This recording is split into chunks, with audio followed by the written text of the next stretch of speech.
ಒಂದೂರಲ್ಲಿ ಒಬ್ಬ ರಾಜ ಇದ್ನಂತೆ. ಅವನ ತಲೆಯಲ್ಲಿ ಒಂದು ಅನುಮಾನದ ಹುಳ ಹೊಕ್ಕಿ ಅವನಿಗೆ ಹುಚ್ಚು ಹಿಡಿಸಿ ಸಾಯೋಕ್ಕೂ ಬಿಡದೆ ಬದುಕೋಕ್ಕೂ ಬಿಡದೆ ದಿನ ನರಕ ತೋರಿಸ್ತಿತ್ತಂತೆ. ರಾವ್ ಬಹದ್ದೂರ್ ಇದೊಂಥರ ವಿಚಿತ್ರವಾದ ಸಿನಿಮಾ. ಒಬ್ಬ ಹುಚ್ಚನ ಕತೆ, dark comedy, suspense, magical realism ಇರೋ ಒಂದು ಅಸಾಮಾನ್ಯ ಸಿನಿಮಾ. ಈ ಕಥೆನ ಡೈರೆಕ್ಟರ್ ಅವರು ತುಂಬಾ ಆರ್ಟಿಸ್ಟಿಕ್ ಆಗಿ ಟ್ರೀಟ್ ಮಾಡಿದ್ದಾರೆ. ಕತೆ ಆಗ್ಲಿ, ಸ್ಕ್ರೀನ್ ಪ್ಲೇ ಆಗ್ಲಿ, ಎಡಿಟಿಂಗ್ ಆಗ್ಲಿ ತುಂಬಾನೇ ಡಿಫ್ರೆಂಟ್ ಆಗಿದೆ. ಜೊತೆಗೆ ಇಂಟ್ರೆಸ್ಟಿಂಗ್ ಕೂಡ ಇದೆ. ವಿಶೇಷ ಏನಪ್ಪಾ ಅಂದ್ರೆ ಈ ಸಿನಿಮಾಗೆ ಕತೆ ಬರ್ದಿರೋದು, ನಿರ್ದೇಶನ ಮಾಡಿರೋದು, ಜೊತೆಗೆ ಎಡಿಟಿಂಗ್ ಮಾಡಿರೋದು ಒಬ್ರೆ, ವೆಂಕಟೇಶ್ ಮಹಾ ಅವರು. ರಾಮಪ್ಪ ಆಗಿ ಸತ್ಯದೇವ್ ಅವರ ಪರ್ಫಾರ್ಮೆನ್ಸ್ ಈ ಸಿನಿಮಾದ ಹೈಲೈಟ್ ಅಂತ ಹೇಳ್ಬೋದು. ಆ ಪಾತ್ರಕ್ಕೆ ಇರೋ ವಿಭಿನ್ನ ಶೇಡ್ಸ್ ನ ಅವರು ಚೆನ್ನಾಗಿ ಹ್ಯಾಂಡಲ್ ಮಾಡಿದ್ದಾರೆ. ರಾಜ ಮಹಾರಾಜರ ಸಾಹಸಗಾಥೆಗಳನ್ನ ಮಕ್ಕಳ ತಲೆಯಲ್ಲಿ ತುಂಬಿದ್ರೆ ಈ ದೇಶ ಪ್ರಜಾಪ್ರಭುತ್ವ ಹೇಗಾಗುತ್ತೆ ಅನ್ನೋ ಡೈಲಾಗ್ಗೆ ತಕ್ಕಂತೆ ರಾಜರ ಫೋಟೋಗಳು ತುಂಬಿರೋ ಅರಮನೆಯಲ್ಲಿ the world is my home ಅಂತಿದ್ದವನ ತಲೆಯಲ್ಲಿ ರಾಜರ ರಾಜಕೀಯ ಬರದಿರಲು ಸಾಧ್ಯವೇ? ಪೇಷಂಟ್ ಗೆ ನೋವು ಕೊಡಬಾರ್ದು ಅಂತ ಸುಳ್ಳು ಹೇಳೋ ಡಾಕ್ಟರ್ ಸ್ನೇಹಿತ ಸತ್ ಮೇಲೆ ನಿಜ ಹೇಳೋದು. ಲಿವರ್ ಕ್ಯಾನ್ಸರ್ ಇರೋ ರಾವ್ ಬಹದ್ದೂರ್ ತನ್ನ ಅನುಮಾನ ಬಗೆಹರಿಸಿಕೊಳ್ಳೋದಕ್ಕಾಗಿ ಬದುಕಿರೋದು.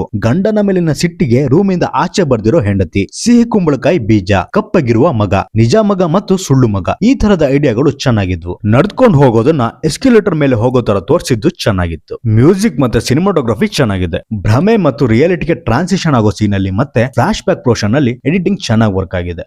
ಸಿನಿಮಾದ ಶುರುವಿನಿಂದ ಇಲ್ಲೇನ್ ನಡೀತಿದೆ ಅನ್ನೋ ಕನ್ಫ್ಯೂಷನ್ ನಮ್ಮನ್ನ ಕಾಡುತ್ತೆ. ನಿಧಾನವಾಗಿ ಸಿನಿಮಾ ಬೋರ್ ಆಗ್ತಿದೆ ಅನ್ನುವಾಗ ನಾನ್ ಲೀನಿಯರ್ ಫ್ಲಾಶ್ ಬ್ಯಾಕ್ ನಮ್ಮನ್ನ ಎಂಗೇಜ್ ಮಾಡುತ್ತೆ. ಆಮೇಲೆ ಫ್ಲಾಶ್ ಬ್ಯಾಕ್ ಕೂಡ ಲೆಂತಿ ಆಯ್ತು ಅನ್ಸೋಕೆ ಶುರು ಆಗುತ್ತೆ. ಸೆಕೆಂಡ್ ಹಾಫ್ ಅಲ್ಲಿ ಪೇ ಆಫ್ ಚೆನ್ನಾಗಿತ್ತು. ಕ್ಲೈಮ್ಯಾಕ್ಸ್ ನಲ್ಲಿ ಟ್ವಿಸ್ಟ್ ಸೂಪರ್ ಆಗಿತ್ತು. ಅಲ್ಲಿವರೆಗೆ ವೇಟ್ ಮಾಡಿದಕ್ಕೆ ಆ ಕ್ಲೈಮ್ಯಾಕ್ಸ್ ತೃಪ್ತಿ ಕೊಡ್ತು ಅಂತ ಹೇಳ್ಬಹುದು. ಒಂದು ಫ್ರೆಶ್ ಸ್ಟೋರಿ ಟೆಲ್ಲಿಂಗ್ ಇರೋ artistic non linear screen play cinema, slow paste ಆಗಿದ್ರು ಪರವಾಗಿಲ್ಲ ಅನ್ನೋರಿಗೆ ಗ್ರೀನ್ ಸಿಗ್ನಲ್. ಇನ್ನಷ್ಟು ಸಿನಿಮಾಗಳ ರಿವ್ಯೂಗಾಗಿ ಸಬ್ಸ್ಕ್ರೈಬ್ ಮಾಡ್ಕೊಳ್ಳಿ. ವಿಡಿಯೋ ಇಷ್ಟ ಆದ್ರೆ ಲೈಕ್ ಮಾಡಿ, ನಿಮ್ಮ ಅಭಿಪ್ರಾಯನ ಕಮೆಂಟ್ ಮಾಡಿ. ಮುಂದಿನ ವಿಡಿಯೋದಲ್ಲಿ ಮತ್ತೆ ಸಿಗೋಣ. ಧನ್ಯವಾದ.